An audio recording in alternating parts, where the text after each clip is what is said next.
कहते हैं आप सभी का दोस्तों। आज है 5 जनवरी 2024 और आज की करंट अफेयर की क्लास देखिए दोस्तों। आज का हमारा पहला प्रश्न है, हाल ही में किस देश की क्वीन मार्गरेट सेकंड ने पद छोड़ने की घोषणा की है। दोस्तों क्वीन मार्गरेट सेकंड ने अपने पद को छोड़ने की घोषणा की है और ये दोस्तों डेनमार्क की है। कहाँ की है? डेनमार्क की है। ऑप्शन आप बी याद रखिएगा, डेनमार्क। आगे देखिए दोस्तों, अगला प्रश्न है, हाल ही में ऑस्ट्रेलिया के किस खिलाड़ी ने वनडे क्रिकेट से संन्यास लेने की घोषणा की है। दोस्तों ओडीआई फॉर्मेट से संन्यास लेने की घोषणा की है, वो की है डेविड वार्नर ने। ऑप्शन सी राइट आंसर हो जाएगा, डेविड वार्नर ने। डेविड वार्नर ने क्या कर दिया दोस्तों? घोषणा कर दी है। आगे देखिए दोस्तों, अगला प्रश्न है, हाल ही में किस राष्ट्रीय कानूनी सेवा प्राधिकरण NALSA का कार्यकारी अध्यक्ष नियुक्त किया गया है। तो दोस्तों कौन बने हैं? संजीव खन्ना को राष्ट्रीय कानूनी सेवा प्राधिकरण का नया कार्यकारी अध्यक्ष नियुक्त किया गया है। देखिए दोस्तों, महाराष्ट्र पुलिस का नया DGP कौन बने हैं? तो ये बने हैं रसिम शुक्ला को नियुक्त किया गया है। NHSRCL के निदेशक के रूप में दोस्तों प्रमोद शर्मा को नियुक्त किया गया है। वायुसेना मुख्यालय नई दिल्ली में महानिदेशक दोस्तों मकरंद रनाडे बने हैं। कौन बने हैं? मकरंद रनाडे। भारतीय कुश्ती महासंघ का अध्यक्ष संजय सिंह को चुना गया है। सलाम बॉम्बे फाउंडेशन, दोस्तों देखिए सलाम बॉम्बे फाउंडेशन के लिए स्वास्थ्य राजदूत अमृता रायचंद को नामित किया गया है। अब देखिए दोस्तों, अगला प्रश्न हमारा फोर्थ प्रश्न है हमारा, हाल ही में किसे कांगो लोकतांत्रिक गणराज्य के नए राष्ट्रपति के रूप में चुना गया है। दोस्तों कांगो लोकतांत्रिक गणराज्य के रूप में तो ये किसे चुना गया है? फेलिक्स त्सेसिकेदी को चुना गया है। आगे देखिए दोस्तों, मिस्र के राष्ट्रपति ने 89.6% वोट के साथ तीसरा कार्यकाल जीता है। एंड्री राजोएलिना को मेडागास्कर का फिर से राष्ट्रपति चुना गया है। न्यूजीलैंड के प्रधानमंत्री के रूप में दोस्तों क्रिस्टोफर लक्जन को शपथ ली है। क्रिस्टोफर लक्जन बने हैं न्यूजीलैंड के राष्ट्रपति। जोसेफ बोकाई ने लाइबेरिया के राष्ट्रपति के रूप में चुनाव जीता है। याद रखिएगा दोस्तों, जोसेफ बोकाई। ल्यूक फ्रीडेन को लग्जमबर्ग का प्रधानमंत्री चुना गया है। दोस्तों ल्यूक फ्रीडेन को। जेवियर माइली को अर्जेंटीना का राष्ट्रपति चुना गया है। दोस्तों जेवियर माइली को अर्जेंटीना का राष्ट्रपति चुना गया है। पेड्रो सांचेस हैं, वे स्पेन के फिर से प्रधानमंत्री चुने गए हैं। तो इन प्रधानमंत्री को भी याद रखना और आप कांगो लोकतांत्रिक गणराज्य के फ्लैक्स को याद रखना। आगे देखिए दोस्तों, अगला प्रश्न है, हाल ही में किसे केंद्रीय रिजर्व पुलिस बल CRPF का महानिदेशक नियुक्त किया गया है। दोस्तों CRPF का वो बने हैं दोस्तों अनीश दयाल सिंह। आपको याद रखना है, अनीश दयाल सिंह को CRPF का नया महानिदेशक नियुक्त किया गया है। अगला प्रश्न है दोस्तों, हाल ही में किसे राजस्थान के मुख्य सचिव के रूप में नियुक्त किया गया है। तो दोस्तों याद रखिए सुधांशु पंत को राजस्थान का नया मुख्य सचिव नियुक्त किया गया है। अगला प्रश्न है दोस्तों, ईस्टर्न राजस्थान कैनल प्रोजेक्ट। दोस्तों ईस्टर्न राजस्थान कैनल प्रोजेक्ट पर राजस्थान और मध्य प्रदेश के बीच सहमति हुई है। लोक कलाओं को समर्पित 11 दिवसीय लोक रंग महोत्सव जयपुर में आयोजित है। याद रखिएगा दोस्तों, 11 दिवसीय लोक रंग महोत्सव कहाँ पर होगा? जयपुर में। भारत का पहला वेटलैंड शहर ये दोस्तों उदयपुर बनेगा। धौलपुर करौली बाघ अभ्यारण्य, देखिए दोस्तों नाम क्या है इसका? धौलपुर करौली बाघ अभ्यारण्य, ये राजस्थान में स्वीकृति हुआ है। आगे देखिए दोस्तों, राजस्थान में 33 खेलो इंडिया केंद्रों का उद्घाटन किया जाएगा। आगे देखिए दोस्तों, अगला प्रश्न है, हाल ही में फरवरी 2024 में कौन सा देश अपना दूसरा H3 रॉकेट लॉन्च करेगा? H3 रॉकेट कौन लॉन्च करेगा दोस्तों? ये जापान करेगा। कौन करेगा? जापान।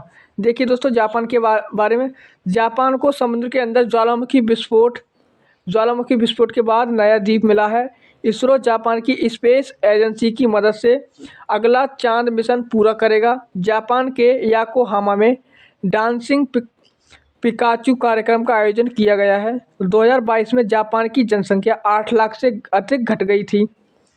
भारत और जापान ने 3 स्कॉर्पियन पनडुब्बी के निर्माण के लिए समझौता किया है, भारत और जापान ने। आगे देखिए दोस्तों, अगला प्रश्न है, हाल ही में केंद्रीय मंत्री अमित शाह ने कहाँ NCDFI के नए कार्यालय भवन की आधारशिला रखी है? तो ये दोस्तों गांधीनगर में रखी है। कहाँ पर रखी है? गांधीनगर में। आगे देखिए दोस्तों, अगला प्रश्न, हाल ही में किसे 16वें वित्त आयोग का चेयरमैन बनाया गया है? दोस्तों 16वें वित्त आयोग का चेयरमैन ये बने हैं अरविंद पनघड़िया। दोस्तों अरविंद पनघड़िया को बनाया गया है। इससे पहले दोस्तों ये नीति आयोग के उपाध्यक्ष थे।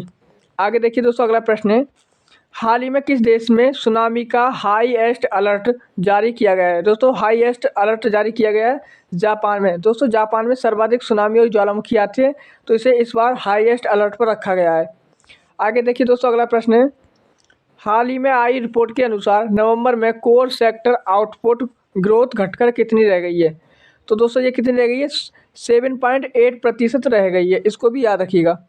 आगे देखिए दोस्तों अगला प्रश्न है, हाल ही में किसे झारखंड उच्च न्यायालय का कार्यवाहक मुख्य न्यायाधीश नियुक्त किया गया है? दोस्तों जो झारखंड हाई कोर्ट है उसके कार्यवाहक मुख्य न्यायाधीश नियुक्त हुए हैं वो हैं चंद्रशेखर। कौन है दोस्तों? चंद्रशेखर। आगे देखिए दोस्तों, झारखंड सरकार ने आदिवासियों और दलितों के वृद्धावस्था पेंशन की आयु घटाकर 50 वर्ष कर दी है। कितनी कर दी है दोस्तों? 50 वर्ष। वैसे तो 60 वर्ष होती है, लेकिन यहाँ पर 50 वर्ष कर दी है। कौन सी दोस्तों? आदिवासियों और दलितों के लिए। प्रधानमंत्री मोदी ने 10,000वें जन औषधि केंद्र का उद्घाटन देवघर में किया है। तो याद रखिएगा, जो 10,000वां जन औषधि केंद्र है उसका उद्घाटन देवघर में हुआ है। श्रमिकों के लिए न्यूनतम मजदूरी सुनिश्चित करने के लिए कदम उठाने वाला पहला राज्य झारखंड बना है। झारखंड में ए हेल्प कार्यक्रम शुरू किया गया है। झारखंड में कर्मा पूजा त्यौहार मनाया गया है। तो याद रखना है आपको, ए हेल्प कार्यक्रम झारखंड में, देवघर झारखंड में है। देखिए दोस्तों अगला प्रश्न है, हाल ही में 82वें भारतीय इतिहास कांग्रेस, दोस्तों 82वें भारतीय इतिहास कांग्रेस का आयोजन किस राज्य में किया गया है? तो ये दोस्तों तेलंगाना में किया गया है। कहाँ पर? तेलंगाना में। देखिए दोस्तों तेलंगाना के बारे में, तेलंगाना सरकार ने महिलाओं और ट्रांसजेंडरों के लिए मुफ्त बस योजना शुरू की है। दोस्तों फ्री बस योजना शुरू की है दोस्तों तेलंगाना सरकार ने। गद्दाम प्रसाद को तेलंगाना का नया विधानसभा अध्यक्ष नियुक्त किया गया है। दोस्तों जो गद्दाम प्रसाद हैं, जो तेलंगाना की विधानसभा नियुक्त हुई है उसके अध्यक्ष बने हैं गद्दाम प्रसाद। तेलंगाना सरकार ने रवि गुप्ता का, जो तेलंगाना सरकार है वहाँ तेलंगाना का नया डीजीपी नियुक्त किया है। किसे? रवि गुप्ता को। तो दोस्तों तेलंगाना के नए डीजीपी कौन हुए हैं? रवि गुप्ता। दुनिया के पहले 3D प्रिंटेड मंदिर या 3D मुद्रित मंदिर का उद्घाटन तेलंगाना में किया गया है। प्रधानमंत्री मोदी तेलंगाना में रामागुंडम एनटीपीसी परियोजना का उद्घाटन करेंगे। आगे देखिए दोस्तों अगला प्रश्न है हमारा, हाल ही में आई रिपोर्ट के अनुसार स्वामित्व योजना के तहत सरकार द्वारा लगभग कितने करोड़ संपत्ति कार्ड वितरित किए गए हैं? तो दोस्तों 1,25,00,000 कार्ड वितरित किए गए हैं। तो ऑप्शन बी यहाँ पर राइट आंसर रखिएगा याद। अगला प्रश्न है दोस्तों, हाल ही में दक्षिण नौसेना कमान के 30वें flag officer commanding in chief FOCINC के रूप में पदभार संभाला है। तो ये दोस्तों श्रीनिवास ने संभाला है। तो याद रखिएगा दोस्तों ये 30वें हैं। कौन है? 30वें नंबर के हैं, बी श्रीनिवास। आगे देखिए दोस्तों हमारा जो कल का प्रश्न है वो देखिए, हमारा कल का प्रश्न है दोस्तों, हाल ही में प्रधानमंत्री मोदी कहाँ BAPS हिंदू मंदिर का उद्घाटन करेंगे? तो ये दोस्तों हमारा कल का प्रश्न था। इसका आंसर है option B UAE। Option B right answer है UAE, याद रखिएगा दोस्तों। जो आज का प्रश्न है, जो आपको उसका आंसर कमेंट में बताना है कि हाल ही में किसे महाराष्ट्र पुलिस का नया DGP नियुक्त किया गया है? तो आपको इन 4 ऑप्शन में से बताना है किसे नियुक्त किया गया है महाराष्ट्र पुलिस का नया DGP। तो दोस्तों याद रखिएगा किसे नियुक्त किया गया, आप कमेंट बॉक्स में करके बताइएगा। चलिए दोस्तों इस क्लास को यहीं तक रखते हैं, अगली क्लास में मिलेंगे फिर से।